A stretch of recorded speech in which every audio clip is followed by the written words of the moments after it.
1950s, the nation recognized in its midst a social movement called Beat Generation. A novel titled On the Road became a bestseller, and its author, Jack Kerouac, became a celebrity, partly because he'd written a powerful and successful book, partly because he seemed to be the embodiment of this new generation. So here he is, Jack Kerouac.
"3,000 miles from Long Island. It's the first trip I've taken away from my mother's house since the publication of Road 3 years ago. All over America, high school and college kids thinking, Jack Kerouac is 26 years old and on the road all the time hitchhiking. Well, there I am, almost 40 years old, bored and jaded.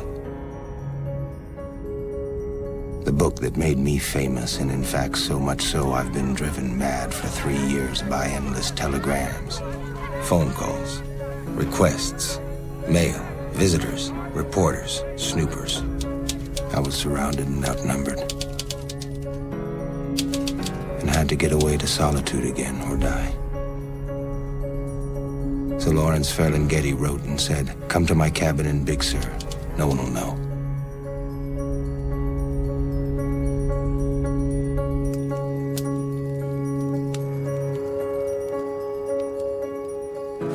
Although Lawrence and I exchanged huge letters outlining how I would sneak in quietly into the West Coast, I'd ruined my secret return to San Francisco by getting silly drunk, then marching forth into North Beach to see everybody. Everyone recognized me.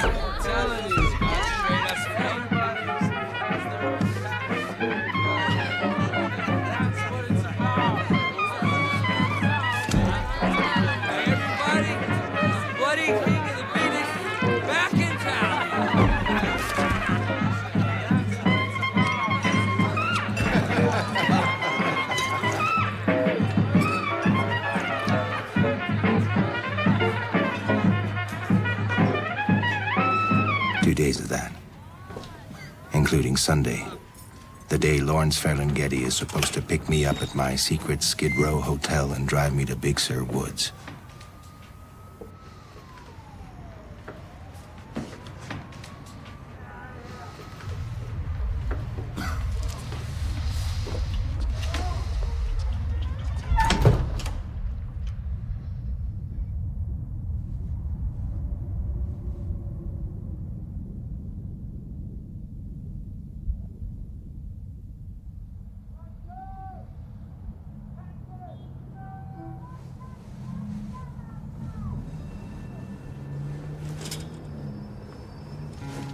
One fast move,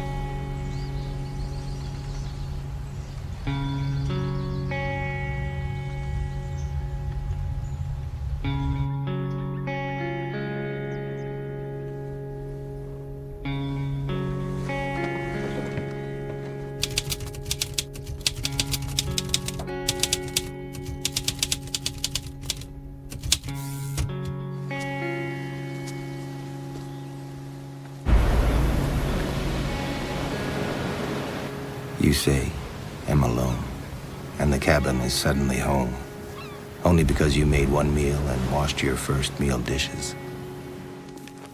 Then nightfall. The flies retreat like polite Emily Dickinson flies, and when it's dark, they're all asleep in the trees. Maybe the bees got a message to come and see me, all 2,000 of them, which seems to happen like a big party once a week.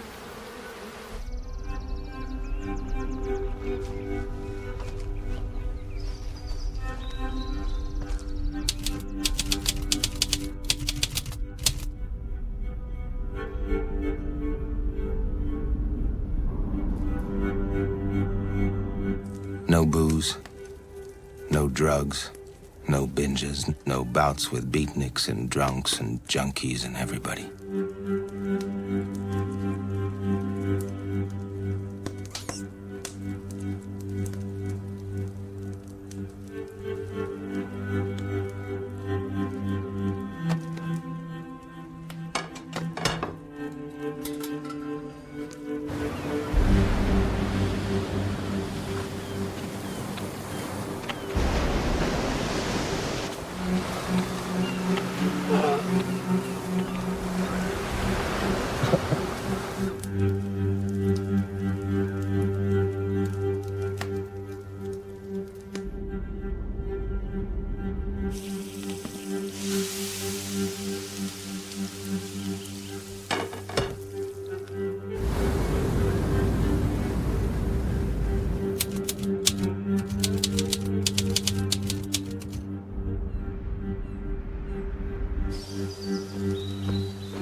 What I do now next, chop wood.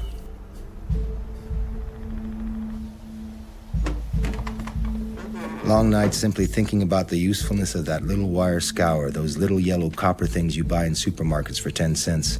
All to me infinitely more interesting than the stupid and senseless Steppenwolf novel in the shack which I read with a shrug, this old fart reflecting on conformity of today, and all the while he thought he was a big Nietzsche. Because on the fourth day I began to get bored and noted it in my diary with amazement. Already bored? Even though the handsome words of Emerson would shake me out of that where he says in one of those little red leather books, and is relieved and gay when he has put his heart into his work and done his best. Yet I went crazy inside 3 weeks. In me and in everyone, I felt completely nude of all poor protective devices like thoughts about life or meditations under trees and the ultimate and all that shit. In fact, the other pitiful devices of making supper or saying, what I do now next, chop wood? I see myself as just doomed. An awful realization that I had been fooling myself all my life thinking there was a next thing to do to keep the show going, and actually I'm just a sick clown. Not even really any kind of common sense, animate effort to ease the soul in this horrible, sinister condition of mortal hopelessness. I hate to write. All my tricks laid bare, even the realization that they're laid bare itself, laid bare as a lot of bunk. The sea seems to yell to me, go to your desire, don't hang around here. Why not live for fun and joy and love or some sort of girl by a fireside? Why not go to your desire and laugh? But I ran away from that seashore and never came back again without that secret knowledge that it didn't want me there. That I was a fool to sit there in the first place. The sea has its waves, the man has his fireside, period. It's time to leave. I'm so scared by that iodine blast, by the sea, and by the boredom of the cabin. I'm tired of my food. I forgot to bring Jell-O. You need Jell-O after all that bacon fat and cornmeal in the woods. Every woodsman needs Jell-O or Cokes or something. But before I go, I realize this isn't my own cabin. Here's the second signpost of my madness. I have no right to hide Ferlinghetti's rat poison, as I've been doing, feeding the mouse instead. So like a dutiful guest in another man's cabin, I take the cover off the rat poison, but compromise by simply leaving the box on the top shelf.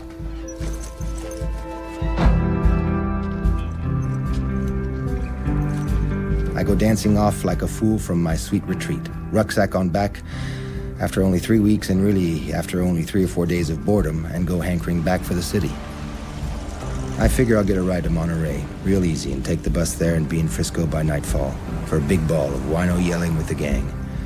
I feel, in fact, Lou Welch ought to be back by now, or Neil Cassidy will be ready for a ball, and there'll be girls and such, forgetting entirely that only 3 weeks previous I'd been sent fleeing from that city by the whores. This is the first time I've hitchhiked in years, and soon I begin to see that things have changed in America.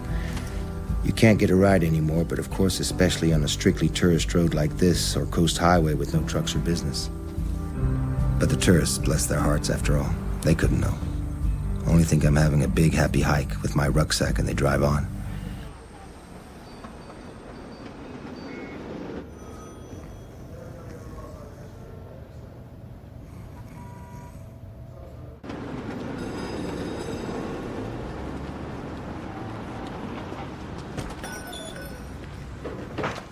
If you should ever stop using that smile, how could the world go on? We were going to come down to see you this weekend. You should have waited. Your mom wrote. She said your cat died. I'll go get the letter. My relationship with my cats has always been Dottie. Some kind of psychological identification of the cats with my dead brother Gerard, who taught me to love cats when I was 3 and 4, and we used to lie on the floor on our bellies, then watch them lap up milk.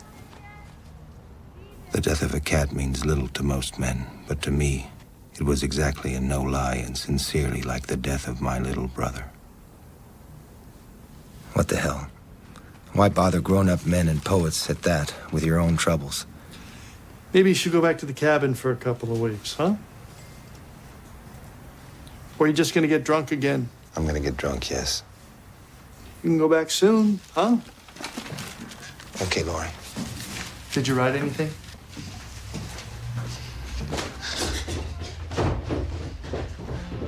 We can drink to that. It's still a cat. I know it meant a lot to you. You know that's the way of things. Hey, so by City Lights bookstore the other day, there was a workman out in the front, you know, hammering away with a jackhammer really loud, right in the street.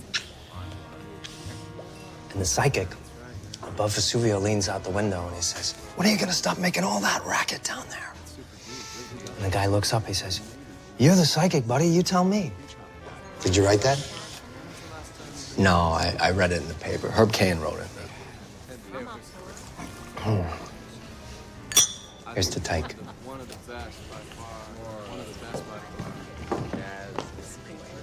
I'll go give Lou a call.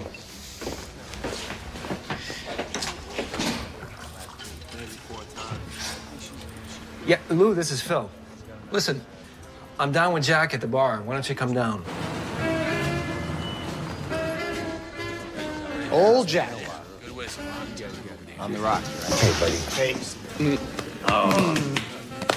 Drinking any less? Unless we're drinking. That we are. Can I get one of what he's having, please? Hey, go play a record or something. All right. Who's the kid? Kid I met named Paul Smith. He's a little scared of you, I think. He's a little starstruck. Yeah, apparently. Yeah, you know. Cheers. Good to see you. Welcome back. I'm glad to be back. I missed you. I'm back. So what are you doing back? What are you doing here? I've been hanging out at Big Sur. Really? Yeah. Lawrence sent me down there.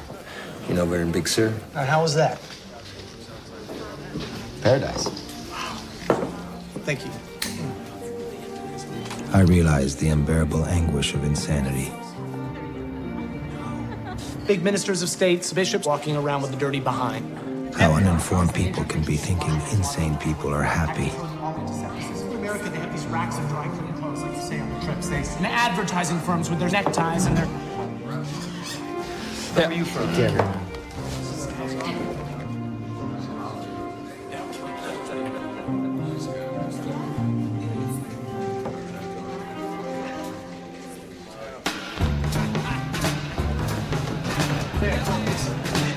A regular nut house, actually, and just exactly the image of what the journalists want to say about the Beat generation. Nevertheless, a harmless and pleasant arrangement for young bachelors and a good idea in the long run. Because you can rush into any room and find the expert, like say Philip's room, and ask. He said, go fuck yourself. Make your mind like a wall. Don't pant over outside activities, and don't bug me with your outside plans. Or you go running into Lou Welch's room, and there he is, sitting cross-legged, on his mattress, on the floor, reading Jane Austen. Ain't nothing but a well-cooked beef and onion stew that you let cool afterwards, and you throw in mushrooms and lots of sour cream. I'll come down and show you as soon as I finish the chapter. Or you go into Johnson's room and ask if you can borrow his tape recorder, because at the moment some funny things are being said in the kitchen by Michael McClure and Lawrence Ferlinghetti. There was zen, jazz, booze, pot, and all the works, but it was somehow obviated as a supposedly degenerate idea by the sight of a beatnik carefully painting the wall of his room in clean white with nice little red borders around the door and window frames. Yeah.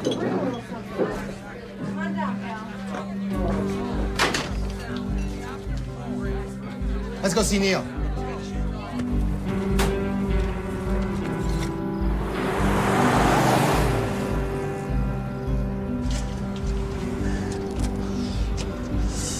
My God, what the hell's happened? There's nothing but construction in the valley now. It looks like Los Angeles. Yeah, population explosion is going to cover every bit of backyard dirt in America. In fact, someday they'll have to start piling frigid levels of houses and others over that. I see a flying saucer in the sky over Los Gatos. It's 5 miles away. Yeah, it's just the top of a radio tower. We're anxious to see great Neil Cassidy, who was always the major part of my reason for journeying to the West Coast. I haven't seen Neil for several years because mainly he's just spent 2 years in San Quentin on a stupid charge of possession of marijuana. Neil actually loves his home, paid for by railroad insurance when he broke his leg trying to stop a boxcar from crashing. Loves his kids, and especially his little son, Timmy John, partly named after me. And then there's Carol. She's got her mind on other things than taking care of the children, though all she really wants is to be alone with me and talk about Neil Cassidy, which includes the fact of Billy, his mistress, who has threatened to take Neil Cassidy away completely. In fact, I can see it now, a great big four-way marriage with Neil and Carol.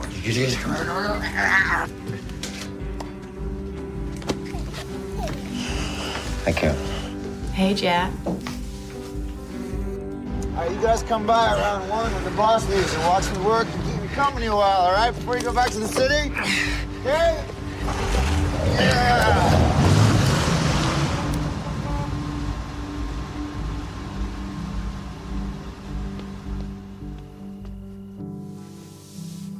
Neil doesn't like me drinking. I don't like some of the things Neil does either.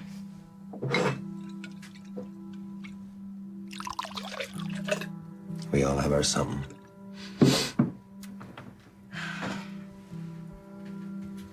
Neil's little something lives in San Francisco.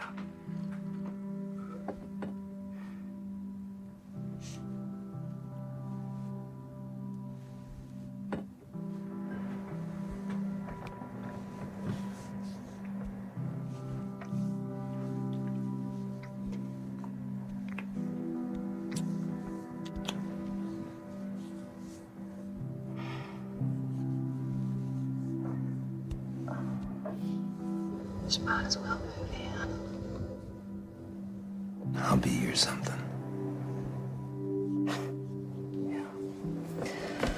I always said I had 2 husbands. You could have picked me. You're nobody's fool, Jack.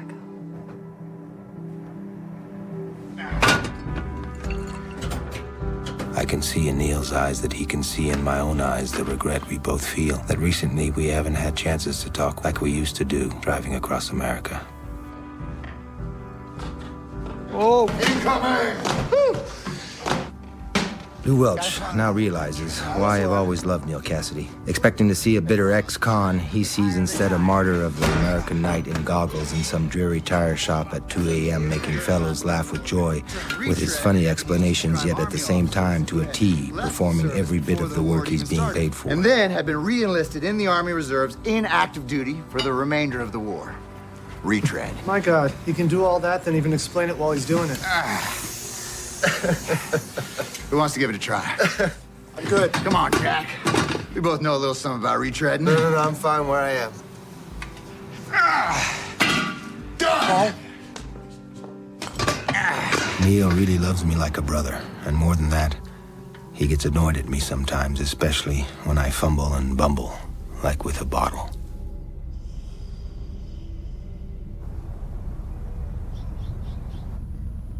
Far from my clean cot on the porch in Big Sur, no blue jays yakking for me to wake up anymore, no gurgling creek. Waking up the next morning, groaning of course, but this is the big day where we're going to visit poor Albert Saijo at the TB hospital in the valley. Lou perks me up right away, bringing coffee or wine, optional. Any drinker knows how the process works. The first day when you get drunk is okay. The morning after means a big head, but you can kill that easy with a few more drinks and a meal. But if you pass up the meal and go on to another night's drunk and wake up to keep the toot going, and then continue on the fourth day, there'll come a day when drinks won't take effect because you're chemically overloaded and you'll have to sleep it off, but you can't sleep anymore because it was the alcohol itself that made you sleep those last 5 nights. So, delirium sets in, sleeplessness, sweats, trembling, a groaning feeling of weakness where your arms are numb and useless, nightmares, nightmares of death. Or anybody, she's a nudist, and by God, she is gonna practice it.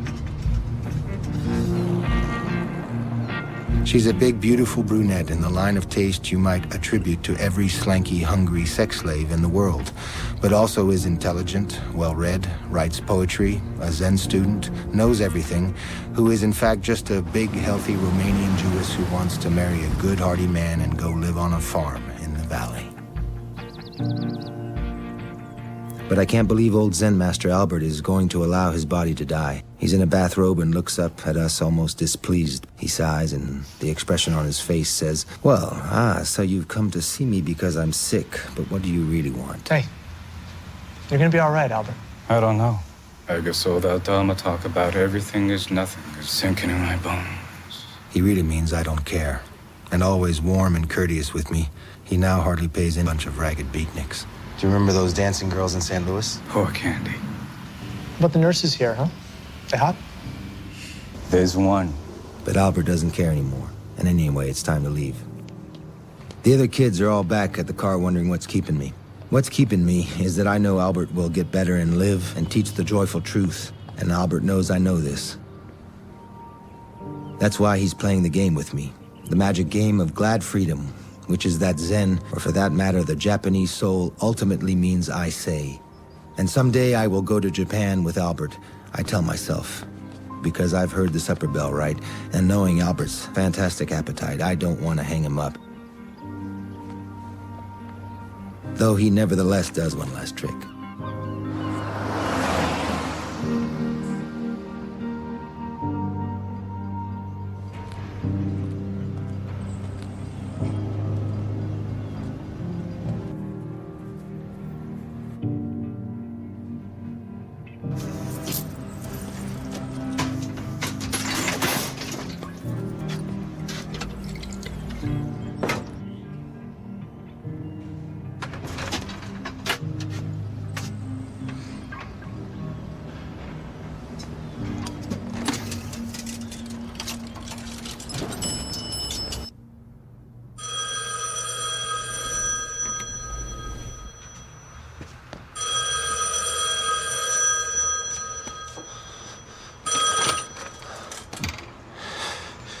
Yeah, I lost that tire job. Because we were there? No. He's got to lay off some men. Everything's all fucked up down here, Jack. So, loan me $100, will you? I'll be right down and give you $100. Really? Listen, you can just loan it to me, but if you insist. How you gonna get down here and give me that money then, huh? I'll have Lou drive me down. Really? Yeah, you'll do that? Listen, I'll pay the rent with it right away. You know, it's Friday, right? Is it Thursday? Yeah, it's Thursday. So I don't need to be looking for a new job till Monday. So you and me, we can hang out and talking like we used to do, and I will demolish you at chess. Maybe even go see a baseball game. Maybe go sneaking into town and see my pretty little baby. What do you say? All right, I'll see you soon.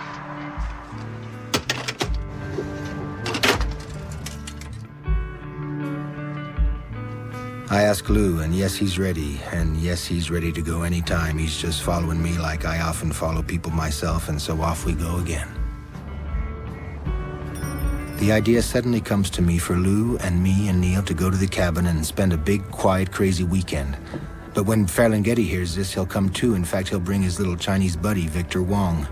And we'll catch Michael McClure at Santa Cruz and go visit Henry Miller. And suddenly another big, huge ball has begun.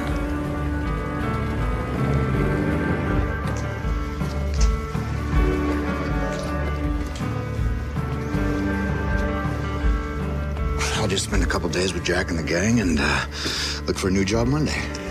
There you go. Have fun. Woo! Get out.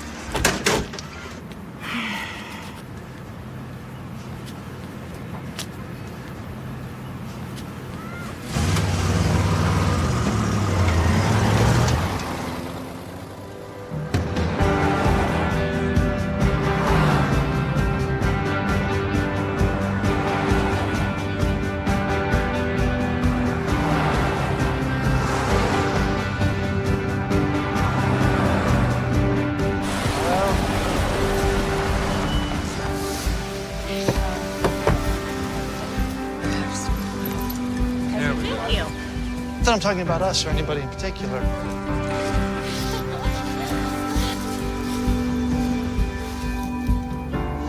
I wouldn't even dare that. It must be awful at night.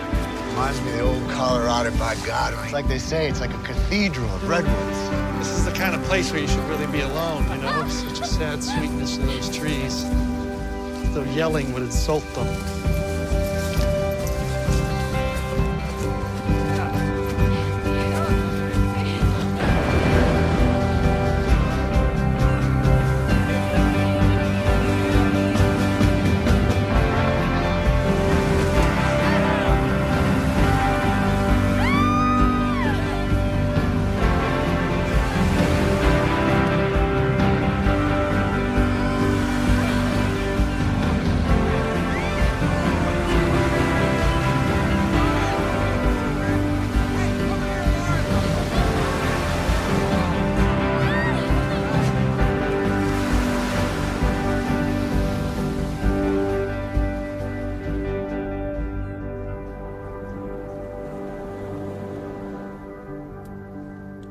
McClure is the handsome young poet who's just written the most fantastic poem in America called Dark Brown, which has every detail of his and his wife's body described in ecstatic union and communion and inside out and every which way. And not only that, he insists on reading it to us.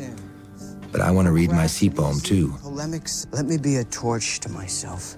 Oh, heart stick, burnt strive past the drift ease to the depth within, making a film of the gene over the surface. Say meet hand, the hand black in the deed as the damned pleasure! You are beautiful. Too many people now want to talk to us and tell us their stories. We've been hemmed in and surrounded and outnumbered. The circle's closed in on the old heroes of the night. You told me last week.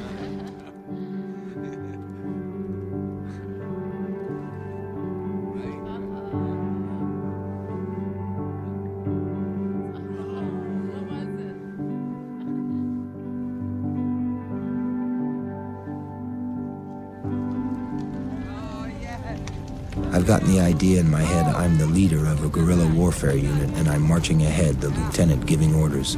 With all our flashlights and yells, we come swarming down the narrow path, going up 1, 2, 3, and challenging the enemy to come out of hiding.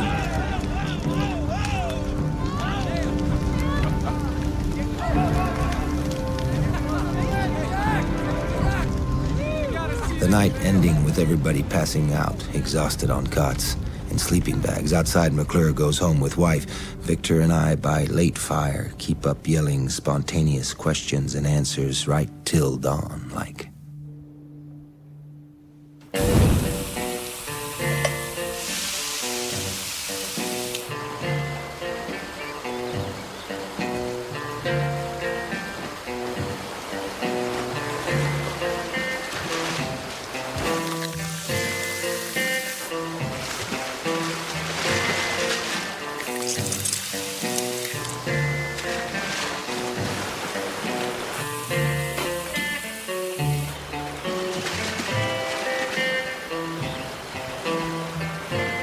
Circles momentarily complete. The balance of forces lying together into love that never have slipped out. I kiss your shoulder and it reeks of lust.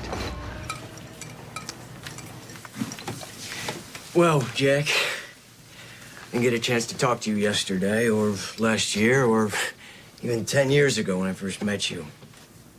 You know, I can remember being so terrified when I first met you and Neil. You looked like a couple of bank robbers or car thieves. You know, all this sneery stuff they've written against us, against San Francisco, against beat poetry writers. That's because none of us really look like that. We don't look like writers or intellectuals or anything. I must say that you and Neil, well, you look pretty awful in a way. I must say that, you know, well, let's just say you've seen better days. Man, you ought to go to Hollywood and play Billy the Kid.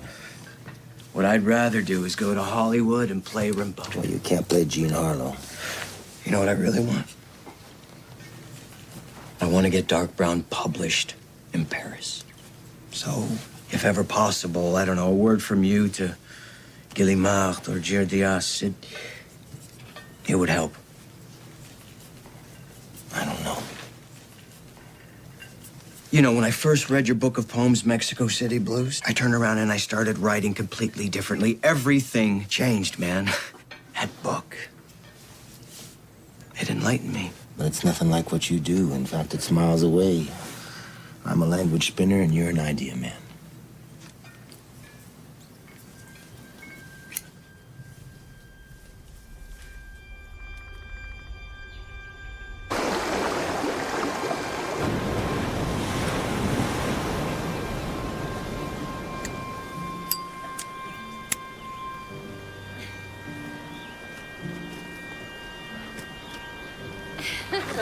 I used to do this in a work gang in southern Arizona. Who's got the chops? Lawrence, show 'em how it's done. No tree was left alive. I realized you can always study the character of a man by the way he chops wood. Ferlinghetti took neat little short-handled chops, whereas old Whalen slogged away, I guess, the way he learned in Oregon, getting his job done, silently, not a word. Little Victor thereupon tried his luck but gave up after 5 strokes. The axe was likely to carry him away anyway. I'm really happy for the first time in 3 years.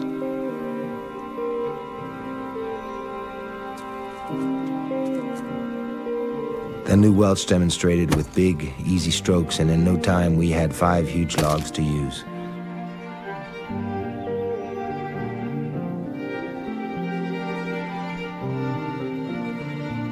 Neil's fantastic fiery character showed in the way he went at that log with horrible force. When he brought down that axe with all his might and holding it far at the end, you could hear the whole tree trunk groaning, the whole length inside. He brought that axe down so hard his feet left the earth when it hit. It was like an example of vast but senseless strength. He chopped off his log with the fury of a Greek god.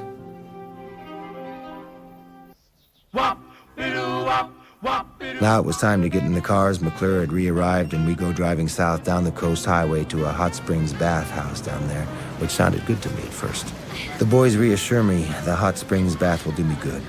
They see I'm gloomy, now hungover for good. No, we're not a big PDA couple.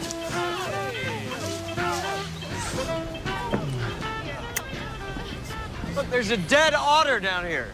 But when we arrive, my heart sinks again, as McClure points out to sea from the balcony of the outdoor pools. And sure enough, it is a dead otter, I guess. A big brown pale lump floating up and down mournfully. Just an otter. With the swells and the ghastly weeds. My otter. Why did he die? I ask myself in despair. Why do they do that? What's the sense of all this?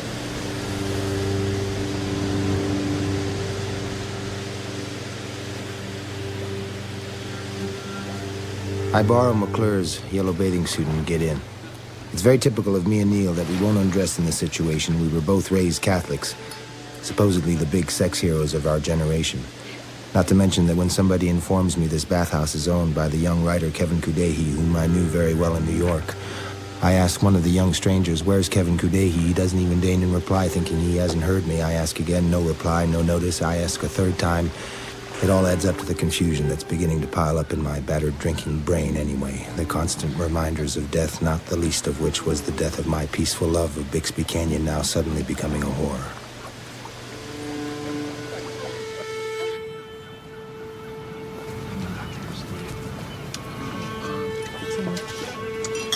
Michael.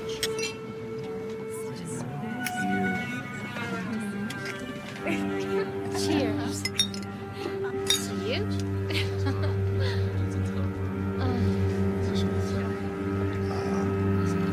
right, ready? No, you play for me.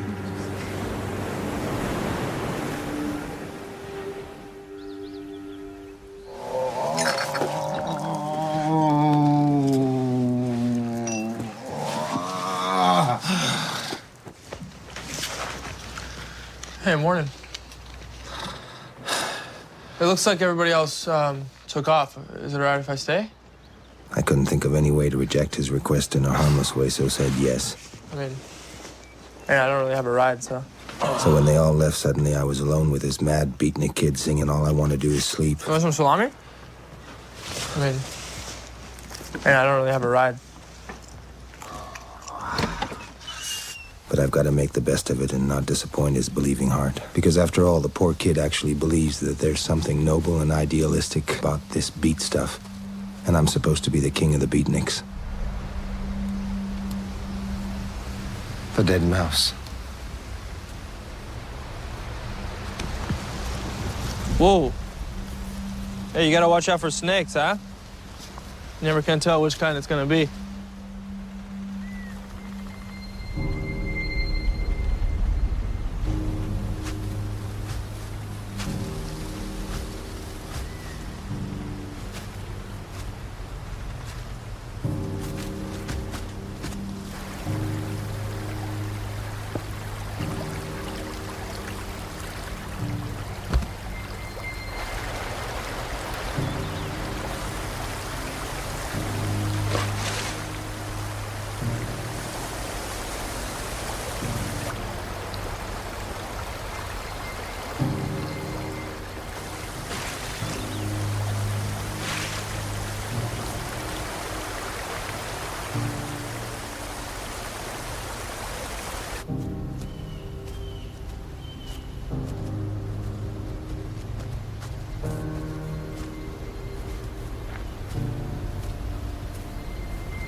Happy birthday, Jack! Happy birthday!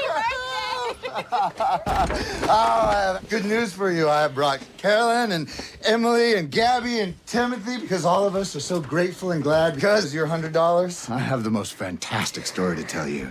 Come on, let's get him outside and tell him the story. Get up. Come on, get up. Here, take him. So I have to have my old good buddies push it down the road for me, and this guy, he had this perfect gem of a Cadillac. A Cadillac, mind you, a new radio. Get in. And new headlights, and a this and a that, down to the new set of tires. Oh, and the color that'll knock you out. And a new job. Jack, I got a new job along with a new Cadillac, a new job in downtown Los Gatos. Where I don't even have to drive. It's a half mile, Jack. I can walk. Listen to that. That is it. That is it. Go on, girls, get him! I tell you, being away from the man, I lost time, brother. I lost more than time. I lost a piece of his soul, but I'm getting it back.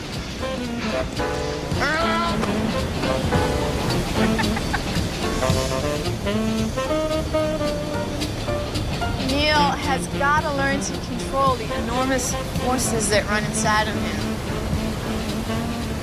You speaking to me? What are you doing, Jack? See that grove there? Once in a while, you'll be surprised out of your shoes to see the mule quietly meditating with locks of hair like roots over his forehead. A big biblical mule meditating. But up here and look at that bridge. Yeah. Now, what do you think of that? It's big. A man needs truth like a machine needs oil. truth. Well, then there's Neil. He just manicures his little white lies so much that they turn into black ones. I don't know. Oh, you will. Yeah, you will.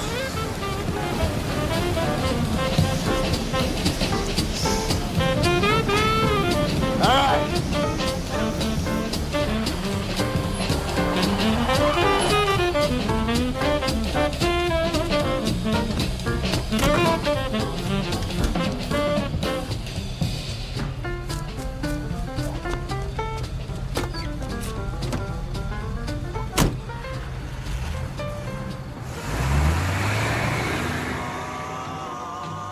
You and me, we're gonna go flying down that Bayshore Highway and go rubbing shoulders into that city. And we're gonna go popping up into my sweet little baby Wilhelmina.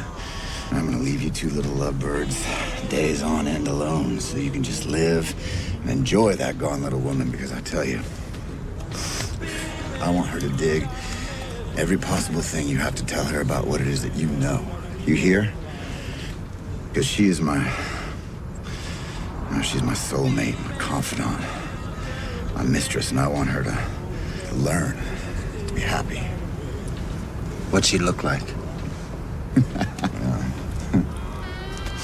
She's all right. She's got a gone little body, I'll tell you that. But in bed, oh, she's the first and only and last possible greatest thing. Dig? I dig.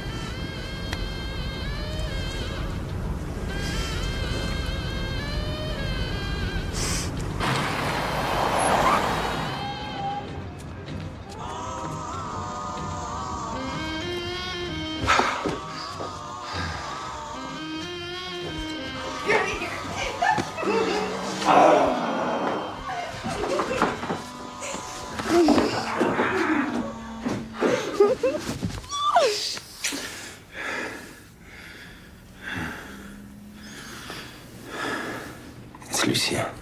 By God, it's Lucien. Neil hates Lucien, and Lucien hates Neil.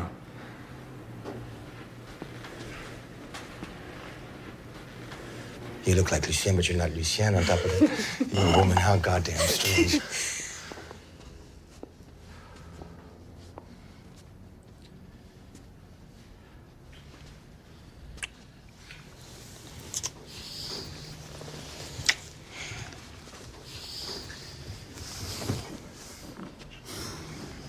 So I'm gonna go back to Los Gatos and get some sleep before I have to work. Poor Neil Cassidy. Yet you see, I've already explained why actually subconsciously this is what he really wants to happen, but he won't admit it ever and always invents reasons around this to get mad at me and call me a bastard. I even see in my drunkenness a little worried flutter in Neil Cassidy's eyes.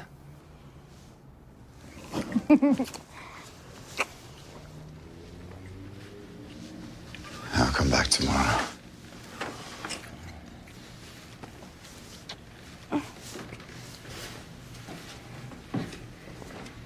Her voice is the main point. She talks with a broken heart. Her voice lutes brokenly like a heart lost, musically too like in a lost groove. I just marvel and stare at her mouth, wondering where all the beauty is coming from and why. And we end up making love sweetly too.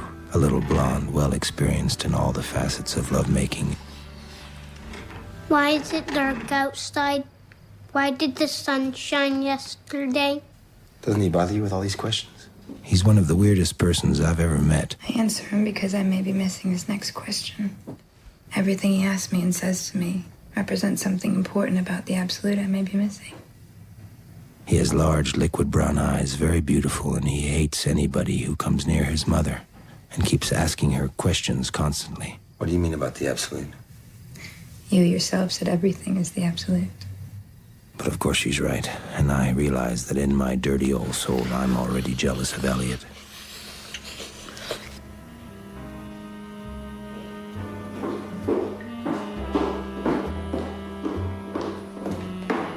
Hey, darling. You hungry? Yeah? Okay.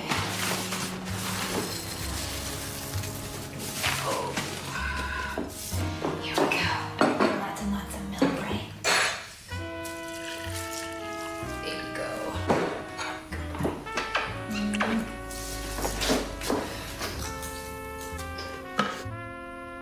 feel myself skidding.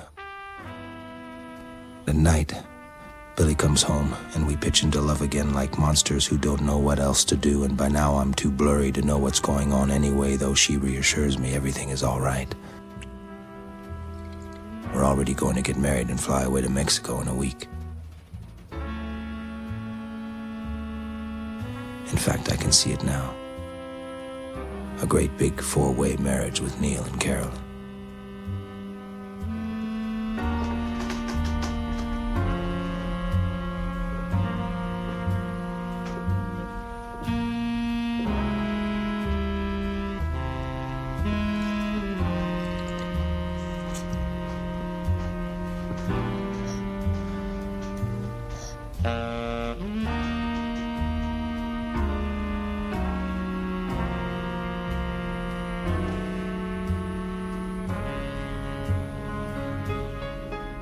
I feel myself skidding, also because during the following week I keep sitting in the same chair by the goldfish bowl, drinking bottle after bottle of port like an automaton, worrying about something. Ferlinghetti comes to visit McClure, almost everybody. So, Neil's secret is public, huh? They call to me, dashing up the stairs, and we have long, drunken days talking, but I never seem to get out of that chair and never even take another delightful warm bath reading books. Should only drink white wine, Jack. That'll kill you.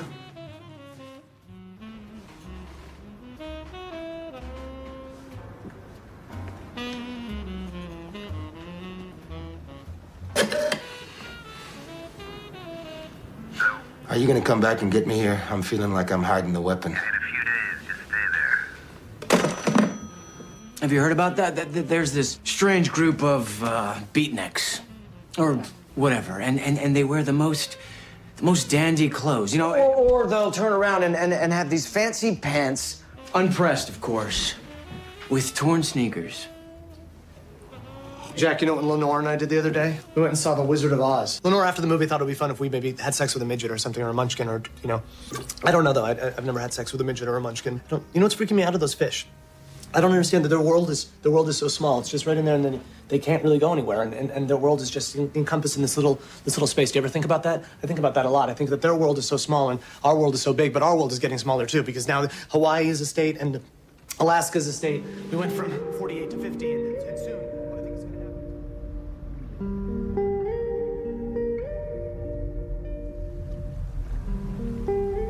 I realize it's just a little family home scene and I'm just a nut in the wrong place. Meanwhile, Neil has completely disappeared. This chair that you've been sitting in for days, have you noticed the bottom is falling out of it?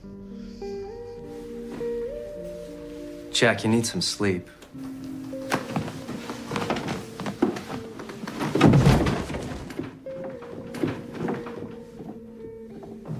How long have you been sitting in that chair? I've been sitting here, waiting for Billy to come home. Well, my God, let's go outside and sit by the water.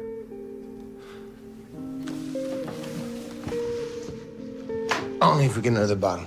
I have one right here. So Philip and me, we made our city hike over to the bay where there's sound that harkens slightly up the Sur that I had abandoned in betrayal.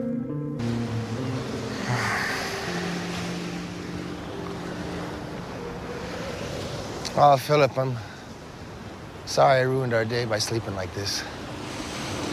You needed to sleep, I told you. How long was I sleeping? Ages. I'm sorry. Why should you be sorry? I love you anyway. Was I snoring? You were snoring all day, and I've been sitting here all day. What a beautiful day. Yeah. It's been a beautiful day. How strange. I smoked a whole package of Edgewood. It's been a very strange day. Are you sad I didn't talk to you? Not at all. In fact, I'm glad.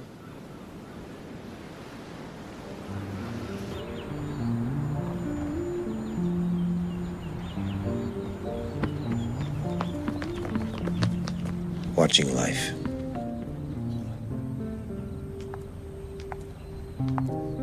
Maybe we don't know all that we think we know. Where's she going? Does she have some secret sailor lover? Is she only gonna finish her typing after hours in the office? What if we knew Philip would... Maybe one of these people going by is headed for some door, some restaurant, some secret romance. You sound like you stored up a lot of energy and interest in life out there in the woods.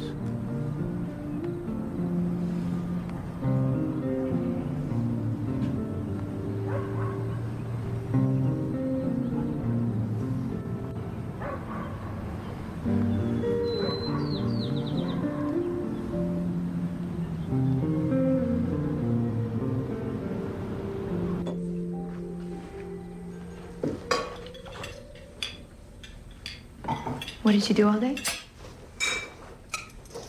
I was with Philip Whalen and slept by the water. Get your vegetables, honey. Billy, what are we gonna do?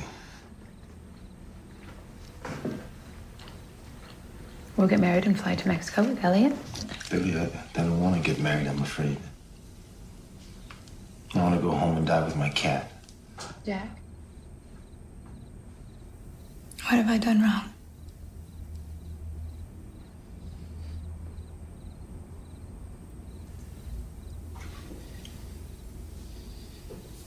I'll tell you what you've done wrong.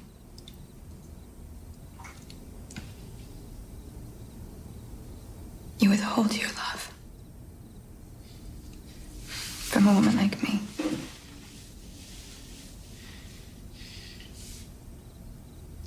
And previous women.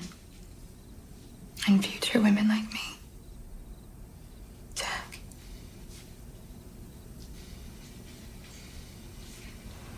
Can you imagine all the fun we'd have being married? Going out to hear jazz. Or even taking planes to Paris suddenly. And all the things I have to teach you and you teach me.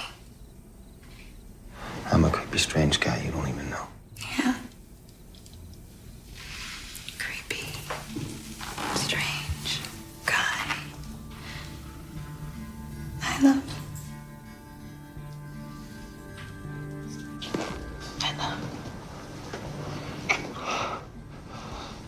We could go live in an old log cabin. In the hills. Never say anything for years. Let's leave the city and take Elliot with us and go to Ferlinghetti's cabin in the woods for a week, for two, and forget everything. Jack. I love you. I'll call Lou Welch, and he'll drive us to Big Sur cabin, and we'll be alone in the woods at least. I'm telling you, that's what I want to do.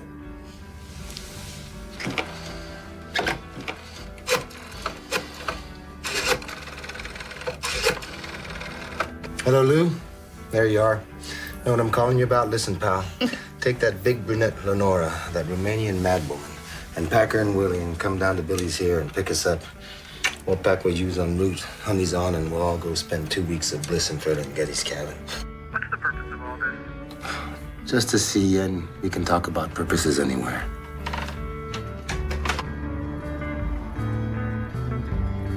Oh, Lou, I wanted to stop by Neil's. It always starts out good like that, the bad moments. Nothing is gained or lost also by the fact that I insist we stop at Neil Cassidy's en route so I can pick up some clothes I left there, but secretly I want Carolyn to finally come face to face with Billy. He always wants to drive my car. It's my Willie. I'll settle things with you.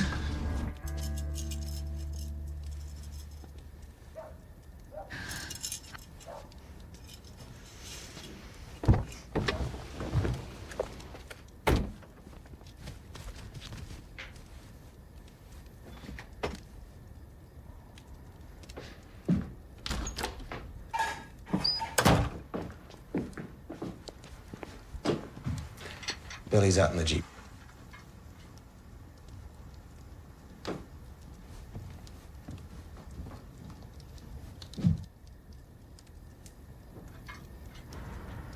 Of course, it was you who was destined to bring her here.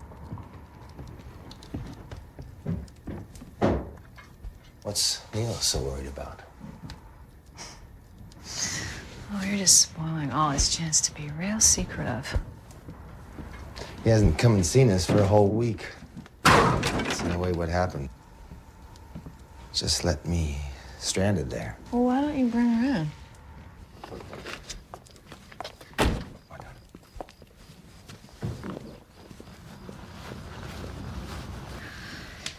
Honey, you should probably get her a drink.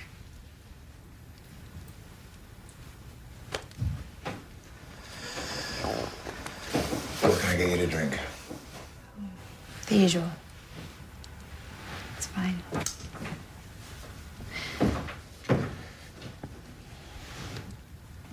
I just love the color of these walls, Carolyn. What do you call that color? Yellow.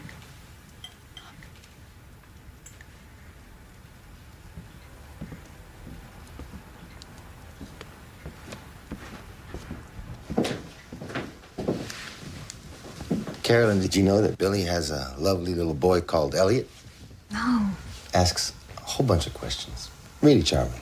Neil never mentioned that. Well, what a great idea this was. Let's toast Neil.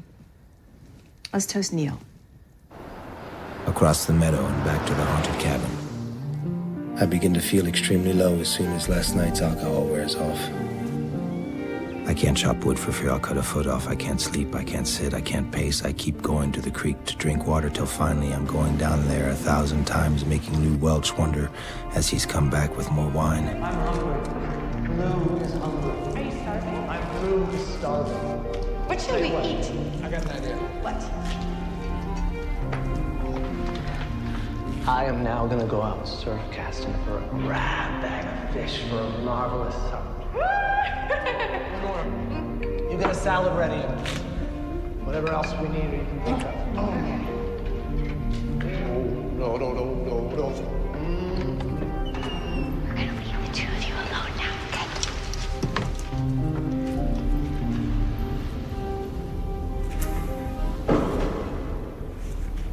Why don't we go to Nepenthe and private our grief tonight? And drink Manhattan. We'll go see Henry Miller. I'm so exhausted I can't do anything or see anybody.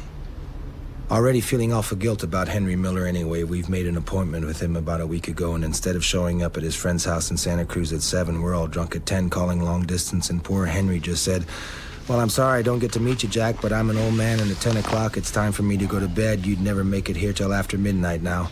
His voice on the phone, just like his records, nasal Brooklyn good guy voice, and him disappointed in a way because he's gone to the trouble of writing the preface to one of my books, though I suddenly now think in my remorseful paranoias, oh, the hell with it, he was only getting in the act like all these guys write prefaces so you don't even get to read the author first, as an example of how really psychotically suspicious and loco I was getting.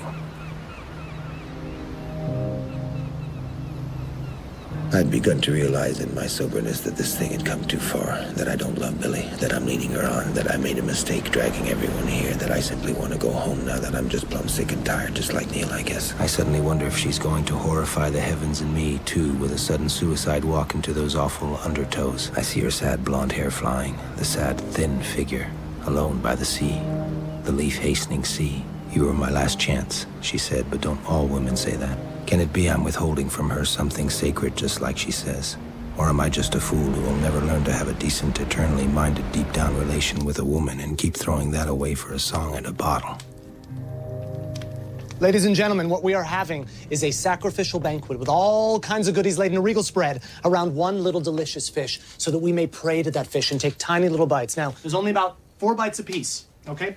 But there's all kinds of different parts of the fish where the bites are even more significant or substantial or beneficial. But let me tell you, however, the real way to properly fry a fish. Beautiful, Lou. That's fantastic. Flipping the fish. Now. Whoa! We're having fish, Jack.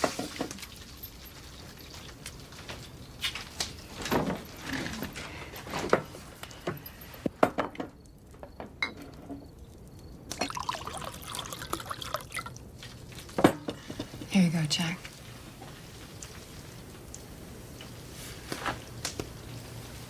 You gotta eat.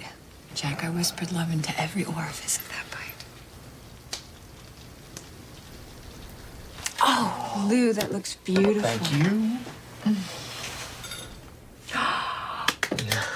Oh, it's beautiful. Let us pray. Jack? This is the fish that we're now going to partake of and feed us so that we shall be stronger. Thank you, fish people. Thank you, fish god. Thank you, moon, for giving us our light tonight. This is the night of the full moon fish, which we are now going to consecrate with our first delicate bite. That fish has all the death of otters and mouses right in it. And that first bite is for Jack. It's just a tiny little bite, Jack. Just chew it very slowly. You just chew it really slowly.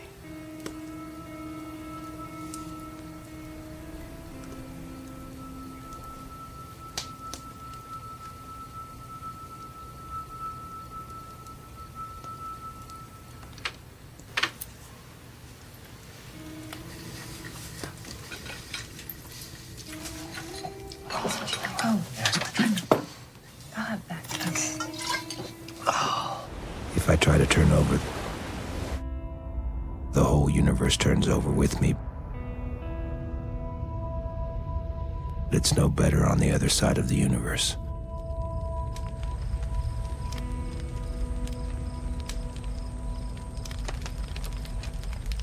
You got me all wrong. I wouldn't be any good for you.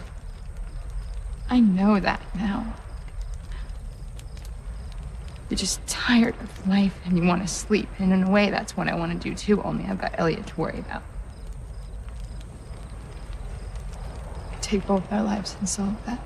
You creepy talk. You told me the first night you loved me, that I was the most interesting, that you hadn't met anyone you liked so much. And then you just went on drinking. I really can see now what they say about you is true. You keep groaning about how sick you are. And you really don't think about others enough, and I know you can't help it. But you are really ratty sometimes. But even that, I know you can't help. Why can't you follow through with what your heart knows is good and best and true? You give up so easy to discouragement. And I guess, too, you don't really want me. You want to go home and resume your own life with Louise. No, I couldn't with her either. I'm just bound up inside like constipation. I can't move emotionally like you'd say emotionally, as though that were some big, grand, magic mystery. Everybody's saying, oh, how wonderful life is. How miraculous. God's made this and God made that. How do you know he doesn't hate what he did? He might even be drunk and not noticing what he went and done. Though, of course, that's not true. Maybe God is dead. No. God can't be dead because he's the unborn. Well, you have all these philosophies and sutras you keep talking about. But don't you see? They've all become empty words. I realized I've been playing like a happy child all my life with words, words, words, and a big serious tragedy. Look around!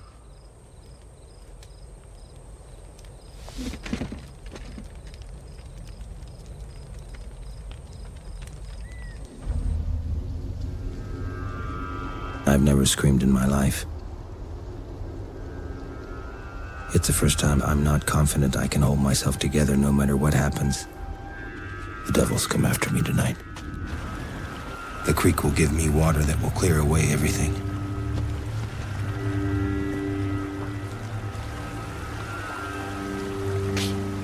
Suddenly the water in the creek tastes different. As though somebody's thrown gasoline or kerosene in it.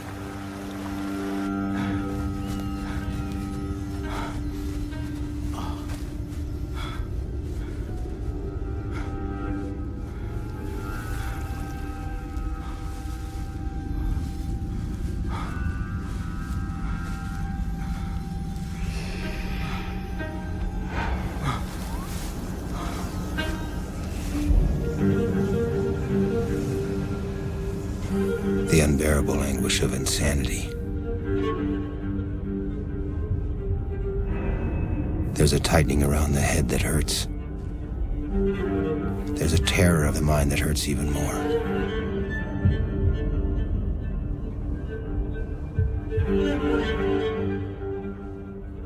I feel evil forces gathering down all around me.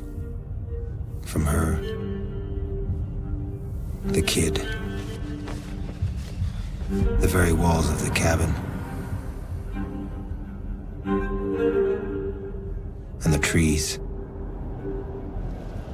Even the sudden thought of Lou Welch and Lenora is evil.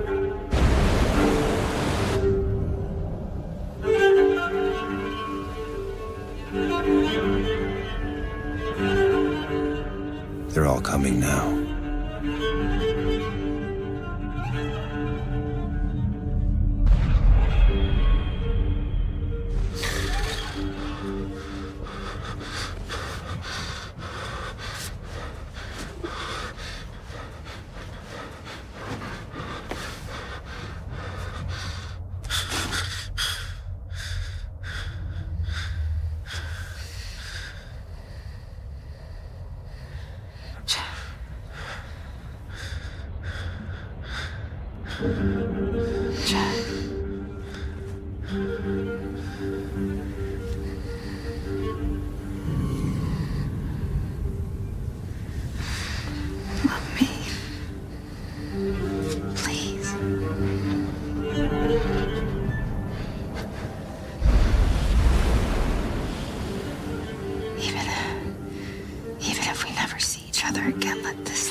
In my canyon. Can you just do that for me? Everything is death. For the both of us. They all look dead. I can't. I'm with you, Jesus, for always. But there's a battle somewhere and the devils keep coming back. Why can't you? Jack.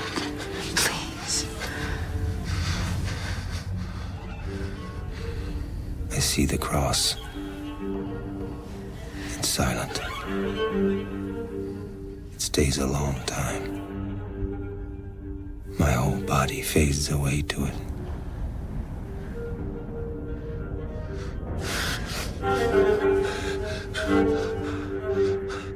I don't want to scare Billy or anybody with my death scream. So I swallow the scream and just let myself go into death.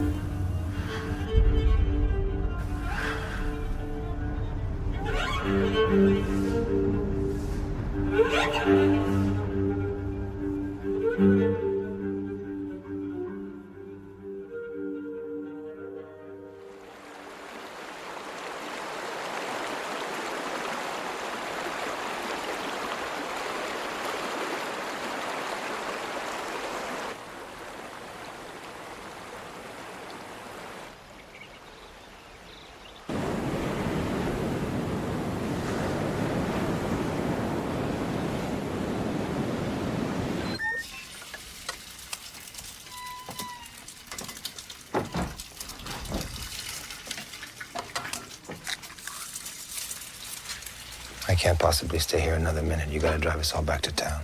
Okay, but I sure wish we could stay another week like Lenora wants to. Well, you drive me and come back.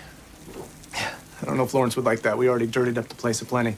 In fact, we gotta dig a garbage pit to get rid of all the junk. I'll do it. It's exactly the size fit for putting a little dead Elliot in it. We've all read Freud sufficiently to understand something there.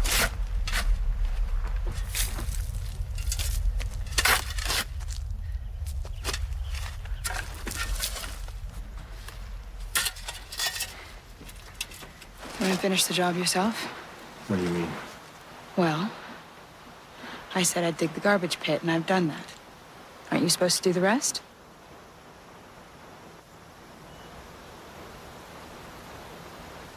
I'll dump earth over it and tamp it down. No, no, no, no! What's the matter with this kid? Is he cretin?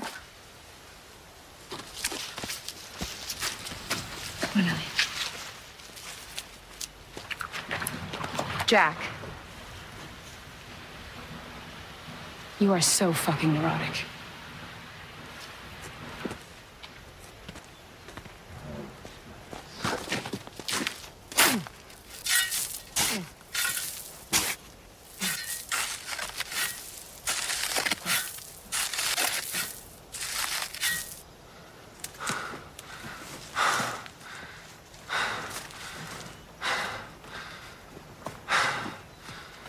The hell with this madness. Just a golden wash of goodness is spread over all and over all my body and mind. All the dark torture is a memory. I know now I can get out of there. We'll drive back to the city. I'll take Billy home. I'll say goodbye to her properly. She won't commit no suicide or do anything wrong. Billy will go on being golden one way or the other. The little boy will grow up and be a great man. Honora's life will go on. Old Lou will manage somehow. I'll forgive them and explain everything. And Neil Cassidy and Albert Sayo and Raven Michael McClure and Perfect Starry Philip Whalen. They'll all pass through one way or the other. I'll stay with Ferlinghetti at his home a few days and he'll smile and show me how to be happy a while. We'll drink dry wine instead of sweet and have quiet evenings in his home. Ferlinghetti will say, that's all there is to it. Take it easy. Everything's okay. Don't take things too serious. It's bad enough as it is without you going the deep end over imaginary conceptions just like you always said yourself. I'll get my ticket and say goodbye on a flower day and leave all San Francisco behind and go home across autumn America, and it'll all be like it was in the beginning. Simple, golden eternity, blessing all. Nothing ever happened, not even this. There'll be farewells and smiles. My mother will be waiting for me glad. The corner of the yard where Tyke is buried will be a new and fragrant shrine, making my home more home-like somehow. Something good will come out of all things yet, and it will be golden and eternal just like that. There's no need to say another word.